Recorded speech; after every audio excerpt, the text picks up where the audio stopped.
पुणी तेजिला बाणपुर को sub division मान्यता दाबी पोस्टकार्ड माध्यम मुख्यमंत्री को अनुरोध कले बाणपुरवासी। बाणपुर उपखंड मान्यता संग्राम परिषद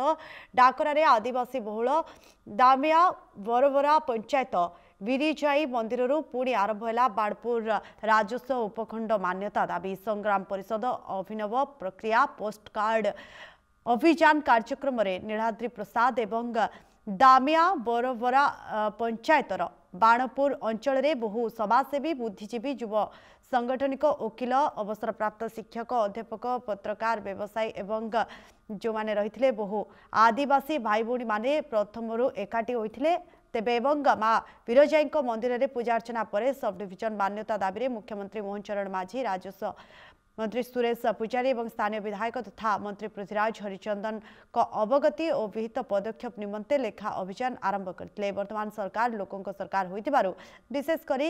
वनवासी आदिवासी भाई भौणी मानक उन्नति निमंते बहु जनहितकर पदक्षेप ग्रहण करुथिबा बेले खोर्धा सदर महाकुमा ठारू 100 किलोमीटर दूरी में बसवास करी अकथनीय दुर्दशा भोगुथिबा जिलार 2 आदिवासी बहुल पंचायत उन्नति साधन सहित सरकार समस्त जनकल्याणकारी कार्यक्रम स्वास्थ्य शिक्षा गमनागमन विद्युतकरण परिमल सोगार एवं नारी शिक्षा पर अनेक जनकल्याणकारी पदक्षेप फल रूपायन निमंते बाणपुर राजस्व उपखंड मान्यता जरूरी आवश्यक थिबा कथा अनुभव करी सरकार को पुणी मन पकाई देबा पई ए अभिनव प्रयास आरंभ होइथिला। जो दाबी रखुछु बाणपुर उपखंड मान्यता दाबी करुछु आमर केवल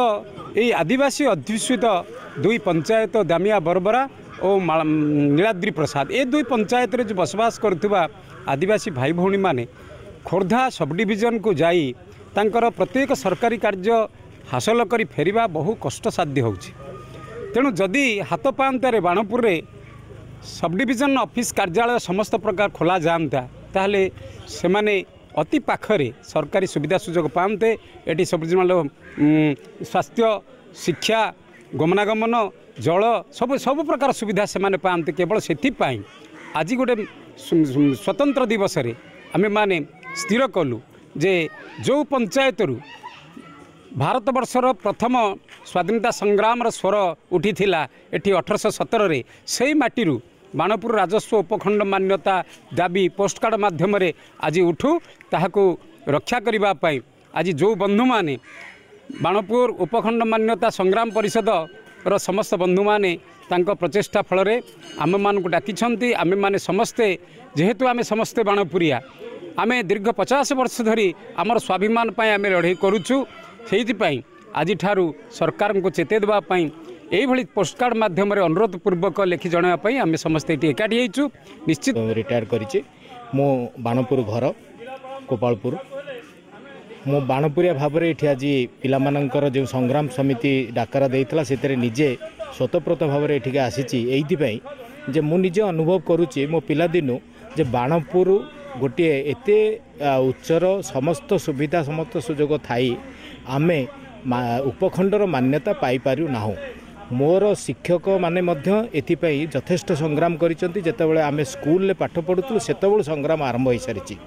सबु किछि बाणपुरे थाई आमे सरकार आम प्रति जो अन्याय करिसंती तारी विरुद्ध बा सेही न्याय्य दाबी को आमे सरकार पाखरे उपस्थापित करबा पई एही जगह एइथिपाई स्थिर कलु जे बाणपुर चिलिका निर्वाचन मंडली रे 17 रु 20% आमर एही आदिवासी मानकर जगह एवं एठी गोटे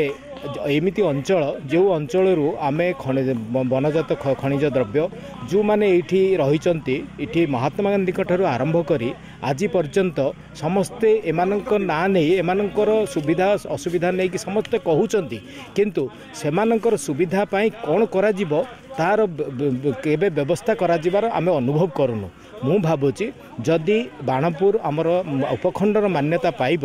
तेबे ए प्रथमतः भाव में बाणपुर जी उपकृत नब ताठारू यही जो आदिवासी माने यही अंचल भितर अछंती सबुज परिसीमा भितर अछंती जंगल भितर अछंती सेमान आमे 2टा पंचायत नीलाद्री एवं दामिया पंचायत आमे आदिवासी बहुल अंचल आज राजस्व उपखंड मान्यता दाबी रे आज आयोजन कराइथिबा माँ बिरजा पीठरे अनेक अनेक दाबी रही जोड़ा कि आमे अनुरोध करुछु सरकार को राजस्व उपखंड मान्यता देवा निमंते बाणपुरटी आमर निवेदन आदिवासी तरफर ए निवेदन है कि आदिवासी तरफर